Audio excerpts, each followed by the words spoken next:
একসময় রাখের স্টেশন হিসেবে পরিচিত চট্টগ্রামের দোহাজারী রেলওয়ে স্টেশনটি বর্তমানে আধুনিকায়নের ফলে পর্যটকদের কাছে অন্যতম আকর্ষণীয় স্থানে পরিণত হয়েছে। বিশেষ করে সাপ্তাহিক ছুটির দিনগুলোতে দোহাজারী সহ দূর দূরান্ত থেকে আসা শত শত মানুষের উপচে পড়া ভিড়ে মুখরিত হয়ে ওঠে স্টেশন এলাকা। আধুনিক স্থাপত্যশৈলী আর প্রাকৃতিক সৌন্দর্যের মেলবন্ধনে নতুন এই স্টেশনটি এখন স্থানীয় বিনোদনের প্রাণকেন্দ্রে পরিণত হয়েছে। ইয়াসিন ইসলাম মৃদার প্রতিবেদনে থাকছে বিস্তারিত। চট্টগ্রামের দোহাজারী রেলওয়ে স্টেশনটি এখন আর কেবল যাত্রী পারাপারের কেন্দ্রই নয়, বরং এটি হয়ে উঠেছে এক নান্দনিক পর্যটন স্পট। নবনির্মিত এই স্টেশনের আধুনিক ডিজাইন এবং চারপাশের প্রাকৃতিক পরিবেশ মুগ্ধ করছে দর্শনার্থীদের।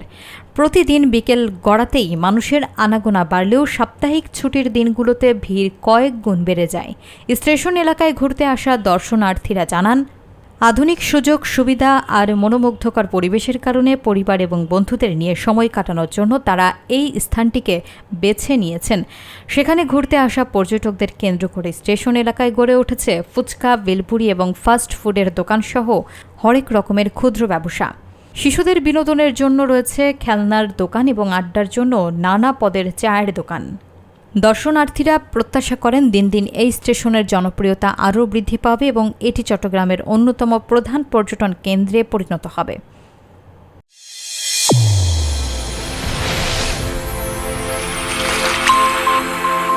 চ্যানেল A1 হৃদয়ের স্পন্দন।